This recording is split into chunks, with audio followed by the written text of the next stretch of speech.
"I've decided to start a new chapter without you," Gerald announced, tapping his crystal champagne flute with a silver spoon.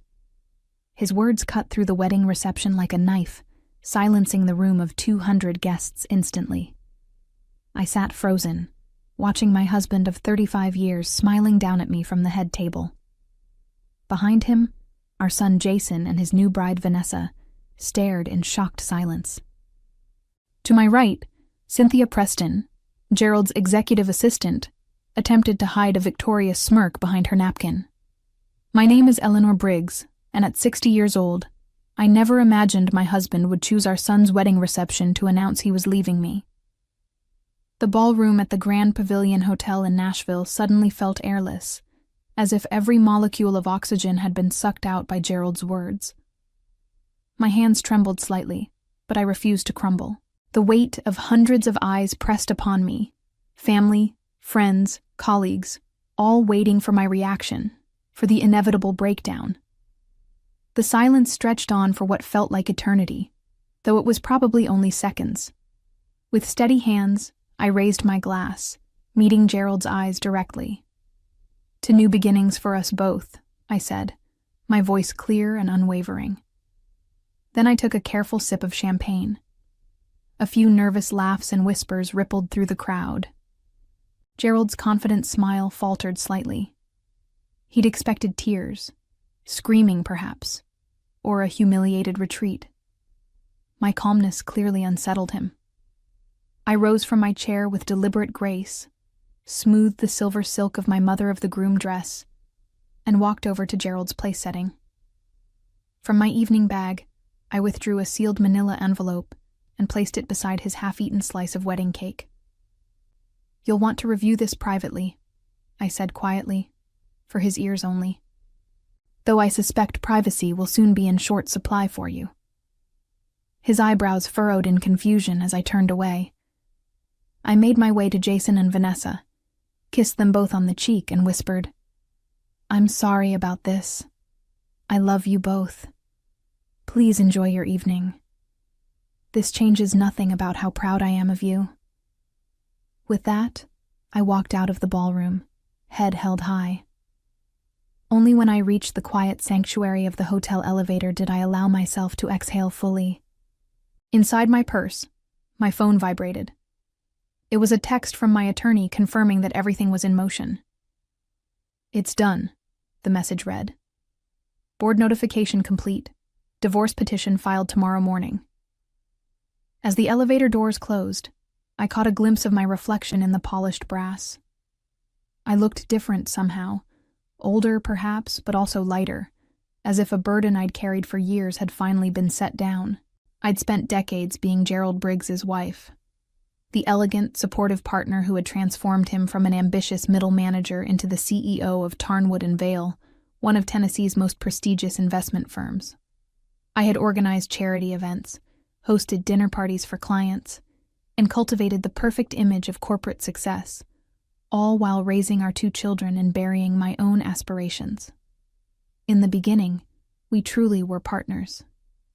We'd met at university, he studying business while I pursued art history. We had dreams of building a life where both our careers would flourish.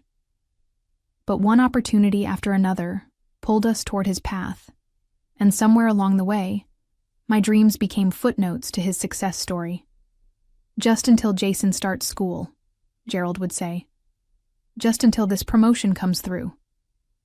Just until we're more established." The temporary sacrifices became permanent, and I found myself transformed into the perfect corporate wife. A role I played with such conviction that I sometimes forgot it wasn't what I'd chosen. 6 months ago, I had gone to Gerald's office to surprise him with lunch on his birthday. His secretary looked flustered when I arrived. "He's in a meeting," she stammered. "Very important. Can't be disturbed." I should have recognized the signs. The late nights, the weekend emergency meetings, the sudden business trips to Bermuda and Lake Tahoe. But I trusted him, or perhaps I'd just grown comfortable with our arrangement. The truth found me anyway, in the form of a misplaced credit card statement showing duplicate hotel charges and jewelry purchases that had never made their way to my wrists or ears. Rather than confronting him immediately, I began paying attention. I noticed how Gerald's eyes lingered on Cynthia during company parties, how they arrived separately, but within minutes of each other to morning meetings, how his hand would brush against hers when they thought no one was looking. When I suggested therapy, Gerald dismissed the idea. "We're fine, Eleanor. We're just in different phases of life. You're overthinking things." 2 weeks before Jason's wedding, I found emails. Explicit messages between Gerald and Cynthia discussing their future together after he'd finally broken free from his marriage. They had planned a life together, and according to their timeline, he would tell me after Jason's wedding. Apparently, Gerald had decided to expedite things. What Gerald didn't know was that I'd discovered far more than just their affair. Working with my brother Robert, a forensic accountant, I had uncovered years of financial impropriety. Company funds diverted to personal expenses, hidden accounts, fabricated business trips that were actually romantic getaways with Cynthia. All meticulously documented in the envelope I'd left for him. He did what? My daughter Catherine's voice cracked over the phone. It was just past midnight, and I was in the hotel suite I'd booked separate from Gerald's. A decision that now seemed prescient rather than just practical for wedding preparations. Announced he was leaving me during the toast. My voice sounded strange to my own ears. Oddly calm, almost clinical. "Mom, I'm coming over right now. Are you okay? Are you alone?" The panic in her voice made me realize how I must sound. "I'm fine, sweetheart. Really. Please don't leave Thomas and the babies. I'm not alone. Michelle is here with me." I glanced gratefully at my oldest friend who sat beside me on the sofa, pouring another glass of wine. Michelle had followed me out of the reception, suspecting something was wrong when I'd left. "Did you know about Dad and her?" Catherine asked hesitantly. "Yes." I took a deep breath. "For about 3 months now." "And you didn't say anything?" "Mom, why?" The question hung in the air. Why hadn't I confronted him immediately? Why had I continued playing the role of devoted wife? The answer was complex, tied to decades of identity built around being Mrs. Gerald Briggs, of putting family peace above personal dignity, of maintaining appearances. But there was another reason, one that Catherine would soon understand. "I needed time to prepare," I said finally. "There were complications I needed to address first." Michelle squeezed my hand. She was one of the few people who knew exactly what I'd been doing these past months. The meetings with attorneys, the careful documentation, the strategic planning. "Dad texted me," Catherine continued. "He said you'd done something terrible, that you've destroyed his career and reputation out of spite. He sounded desperate, Mom." A bitter laugh escaped me. I imagine he would see it that way. "What did you do?" I sighed. "I exposed the truth, Catherine. Nothing more or less. Your father has been embezzling from the company for years to fund his lifestyle with Cynthia. The evidence was irrefutable, so I made sure it reached the right people." Silence filled the line, before Catherine whispered, "Oh, God. I'm sorry you're caught in this mess, darling. I truly wanted to spare you and Jason as much as possible. Don't apologize, Mom. You're not the one who should be sorry." Her voice hardened. "I just can't believe he would announce it like that, at Jason's wedding of all places. What a selfish, cruel thing to do." The sound of a baby crying came through the phone. "I have to go," Catherine said. "Henry's awake, but I'm coming to see you tomorrow, okay? No arguments." After we hung up, Michelle poured me another glass of wine.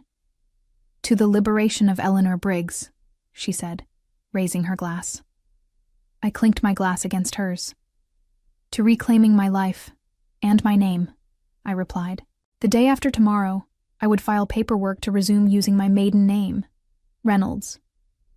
Eleanor Reynolds. It felt both foreign and familiar, like rediscovering an old piece of myself long tucked away. The morning after the wedding brought unexpected clarity.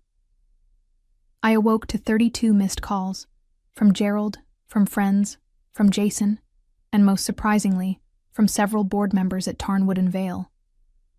My phone buzzed again as I was brushing my teeth. Gerald, for the 33rd time. I silenced the call and texted Jason instead. "I'm fine. So sorry about yesterday. Breakfast tomorrow?"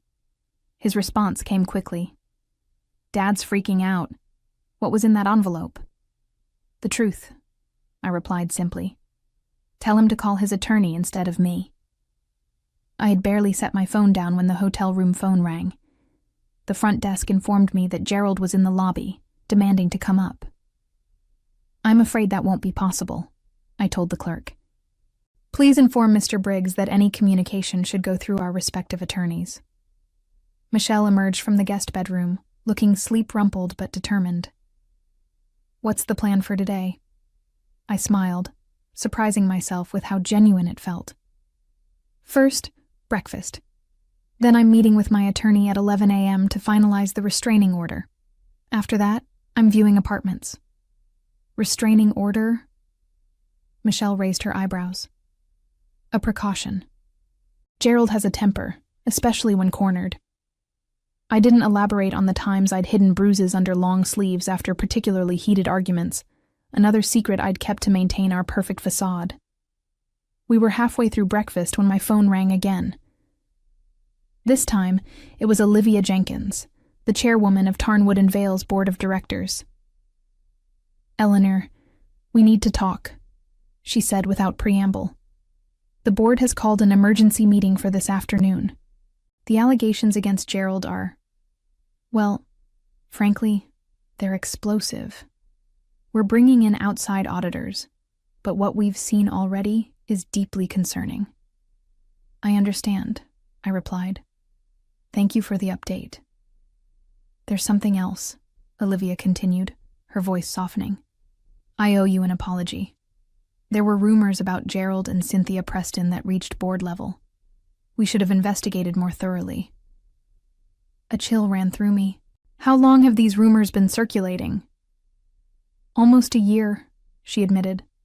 "But Gerald assured us it was nothing, and we took him at his word. I'm truly sorry, Eleanor." A year. The timeline hit me like a physical blow. I thought back to the company Christmas party last December, how the conversation had awkwardly halted when I approached groups of executives, how wives I'd known for decades suddenly seemed unable to look me in the eye.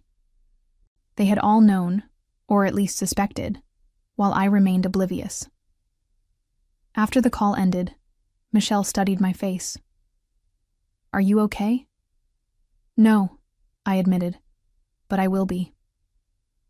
Later that morning, as we prepared to leave for my attorney's office, my phone chimed with a text from a number I didn't recognize. "You've made a terrible mistake. This isn't over. C. Cynthia." I showed the message to Michelle, who frowned. "You should show this to your attorney. It could be interpreted as a threat." I nodded, forwarding the message to my lawyer. As we stepped into the elevator, my phone rang again. This time it was Catherine. "Mom, I just saw Dad," she said, her voice shaking. "He's saying crazy things. That you planted false evidence, that you've been planning to ruin him for years. He says he's going to contest everything." "Of course he is," I replied calmly. "Let him try." "He said something else too," Catherine continued hesitantly. "About someone named Victor Salazar. He claims you've been working with him to set Dad up." "Who is that, Mom?" The name landed like a thunderbolt. Victor Salazar had been Gerald's business partner years ago, before Gerald orchestrated his ouster from the company. Victor had lost everything, his reputation, his home, nearly his family. He'd been trying to expose Gerald's fraudulent practices for years, but without proof, his accusations seemed like the bitter ramblings of a disgruntled ex-partner. "An old friend," I said carefully, "and perhaps the only person who knew Gerald better than I did. Victor Salazar sat across from me at a quiet cafe in East Nashville, far from the corporate high-rises and country clubs where Gerald might have connections. At 65, Victor looked older than his years, his once dark hair now completely silver, deep lines etched around his eyes. But those eyes still held the sharp intelligence I remembered from dinner parties 20 years ago. "I never thought you'd actually do it," he said, sliding a flash drive across the table. "I've been adding to this for 15 years. Every suspicious transaction, every shell company, every falsified expense report. When your brother contacted me, I almost didn't believe it. 3 months ago, when I'd first discovered Gerald's affair, my brother Robert had suggested contacting Victor. If anyone knows where the financial bodies are buried, it's Salazar," he'd said. The meeting had been arranged with extreme caution, through encrypted emails and burner phones, precautions that had seemed excessive until I understood the full extent of Gerald's activities. "The board called an emergency meeting today," I told Victor. "Olivia Jenkins said they're bringing in outside auditors." A grim smile crossed Victor's face. "Jenkins is thorough. They'll find everything: the diverted client funds, the phantom consulting fees, the offshore accounts. Gerald's been sloppy these past few years, especially with Cynthia. He thought he was untouchable." "And the evidence I submitted? Is it enough?" Victor nodded. "More than enough for civil charges. Criminal prosecution depends on how the board wants to handle it. Some companies prefer to handle these matters quietly to avoid shareholder panic." I took a sip of my coffee, considering this. "What about you, Victor? After all this time, will you get any vindication?" "Watching Gerald fall is vindication enough." He leaned forward. "But you should know, Gerald's already trying to discredit you. He's telling people you fabricated evidence, that you and I conspired against him out of revenge." "Let him try," I said with more confidence than I felt. "The numbers don't lie." As if summoned by our conversation, my phone lit up with a text from my attorney. "Gerald's lawyer requesting emergency meeting. Claims evidence was obtained illegally. Wants to negotiate before board concludes investigation." I showed Victor the message. He shook his head. "Classic Gerald, trying to cut a deal before the full extent of his actions comes to light." "Should I meet with them?" "Absolutely not. Let the investigation run its course." Victor hesitated, then added, "There's something else you should know. The photos in that envelope, of Gerald and Cynthia at the beach house in Hilton Head, I wasn't the one who took them." I frowned. "What do you mean? My brother said you'd arranged for a private investigator." "I did," Victor confirmed. "But by the time my guy arrived, someone else was already photographing them. Whoever it was, they were very professional, very discreet. I assumed your brother had hired another investigator as backup." A chill ran down my spine. If Robert hadn't hired another investigator, and Victor hadn't, who had taken those photographs? Before I could process this new information, my phone rang. It was Jason. "Mom," he said, his voice tight with tension. "Dad just showed up at our hotel. He's demanding to talk to you.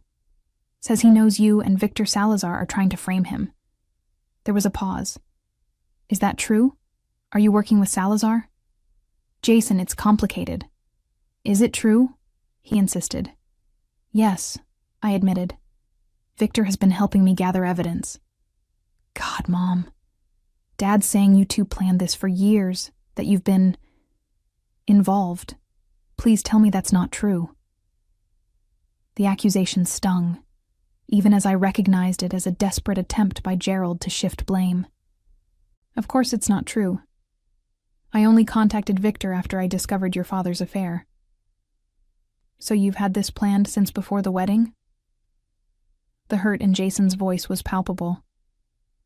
"You let me go through with it knowing you were about to destroy our family?" I closed my eyes, the weight of his judgment pressing down on me. "I never meant for any of this to happen at your wedding. That was your father's choice, not mine." The board meeting lasted 6 hours. I wasn't present, of course, but Olivia Jenkins called me afterward, her voice heavy with a mixture of anger and regret. "Gerald has been suspended pending further investigation," she informed me. "The preliminary audit confirmed most of the allegations. The board has voted to cooperate fully with authorities." "Thank you for letting me know," I said. "There's more," Olivia continued. "We've frozen several accounts, including the joint personal accounts you share with Gerald. I'm sorry, Eleanor, but it's standard procedure in cases like this." My heart sank. I had anticipated this possibility and had already moved some funds to a separate account, but most of our assets remained tied up in joint accounts and investments. "I understand," I replied, though the reality of my new financial situation was only beginning to sink in. "For what it's worth," Olivia added softly. "I've known Gerald for 20 years, and I never suspected this level of, well, betrayal doesn't seem adequate, both professionally and personally." After the call ended, I sat in my hotel room, staring at the wall.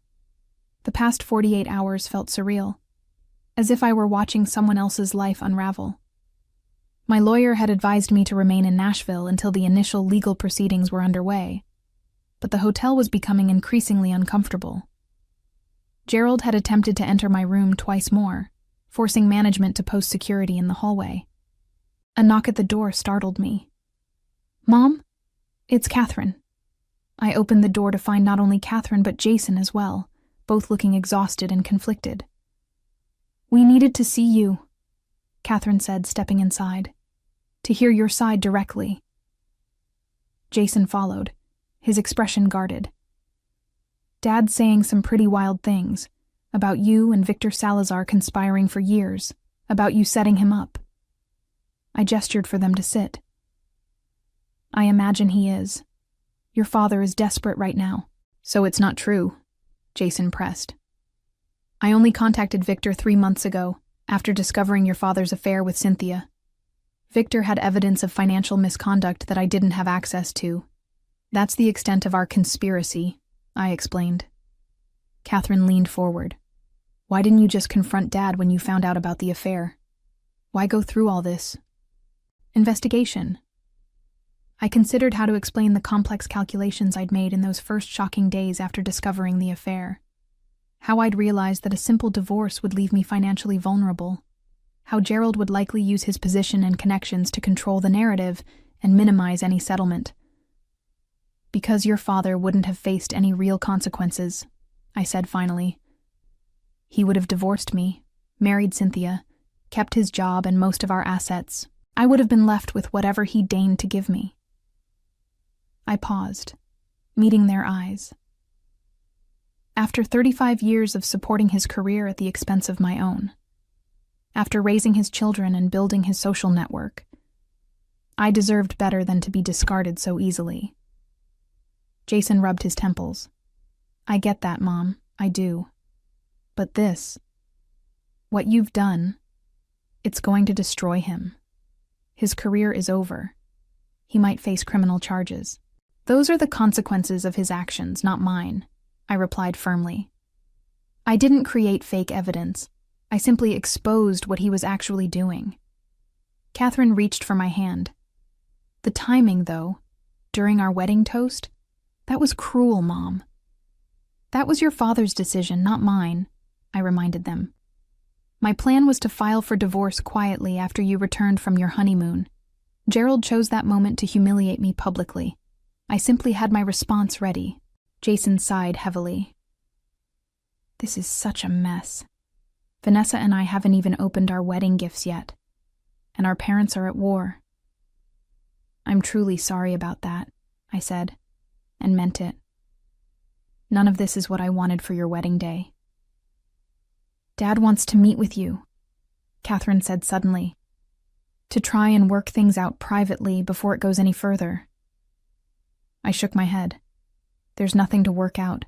Everything is already in motion." "Please, Mom," Jason pleaded. "Just one meeting. For us."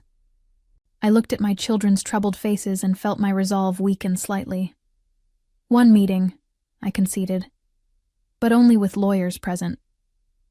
The conference room at my attorney's office felt sterile and tense. Gerald sat across the table, looking haggard. His usually impeccable appearance now rumpled, dark circles under his eyes. Beside him sat his lawyer, a sharp-featured man named Howard Blackwell, known for representing Nashville's elite in their most unsavory moments. "Thank you for agreeing to meet, Eleanor," Gerald began, his voice lacking its usual confidence. "I think we can resolve this situation without further damage to our family." "I'm listening," I replied coolly. Blackwell cleared his throat. "My client is prepared to offer a generous settlement, the house in Nashville, half of all legitimate assets, and spousal support. In exchange, Mrs. Briggs would agree to withdraw the evidence she submitted to Tarnwood and Vale's board and sign an NDA regarding both the alleged financial improprieties and the personal indiscretions." My attorney, Diana Winters, scoffed audibly.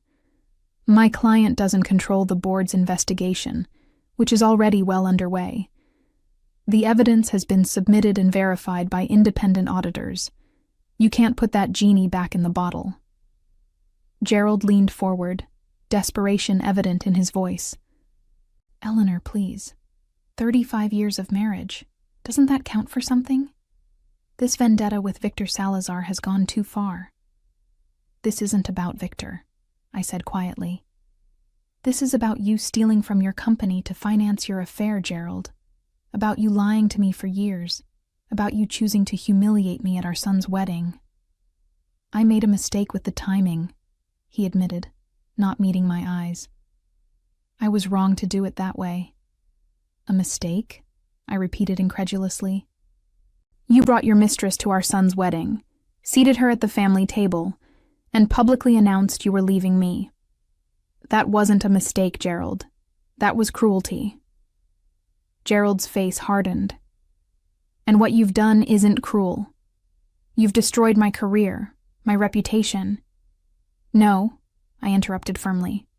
"You destroyed those things yourself. I simply exposed the truth."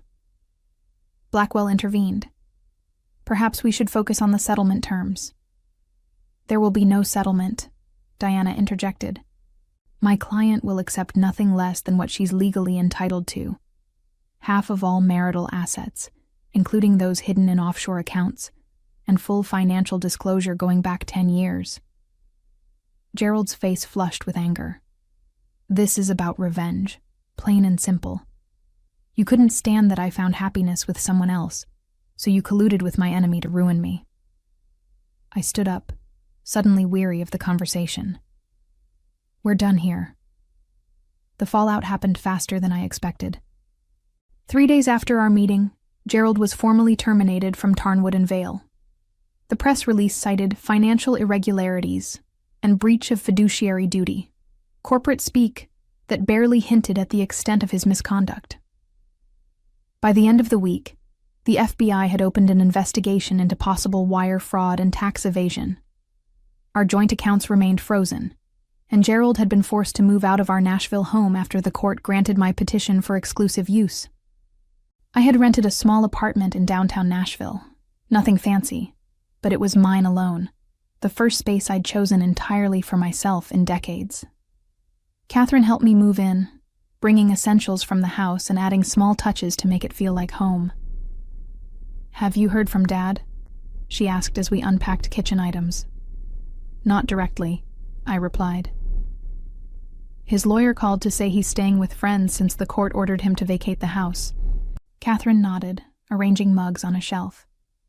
"He called me again yesterday, still claiming you and Victor set him up." She hesitated. I told him I didn't want to hear it anymore, that he needs to take responsibility for his own actions. I squeezed her hand gratefully. "Thank you." "Jason's still struggling," she admitted. "He and Dad were always close. This has hit him hard." "I know," I said softly. "I never wanted to come between them." That evening, as Catherine left, I found myself alone in my new space, surrounded by boxes half unpacked. My phone pinged with a text from Michelle. "Dinner tomorrow? We should celebrate your new beginning." I smiled, typing back my acceptance. Then, almost on impulse, I opened my laptop and navigated to a travel website. After browsing for a few minutes, I made a decision and booked a ticket to Florence, Italy, departing in 3 weeks. I had always wanted to see the art I'd studied in my university days, before life took me in a different direction. On the kitchen counter lay the paperwork for legally reclaiming my maiden name. Tomorrow, I would file it. Eleanor Reynolds would be reborn, not as Gerald Briggs' wife, but as herself. The headlines in the Nashville business press were restrained but damning. Tarnwood and Vale CEO ousted amid financial scandal. Federal investigation launched into investment firm irregularities. Gerald's fall from grace was complete, his carefully crafted image of success and integrity shattered beyond repair. As I navigated life after Gerald, I found myself rediscovering passions long set aside. I enrolled in an art history course at the local university, joined a book club, and began volunteering at the City Art Museum. Each step felt both terrifying and exhilarating, a reclamation of the self I'd nearly forgotten. Looking back, I realized that the envelope I placed beside Gerald's plate at Jason's wedding had contained more than just evidence of his misdeeds. It held my declaration of independence, my refusal to remain a silent partner in my own diminishment. The path forward wouldn't be easy, but for the first time in decades it was truly mine to choose.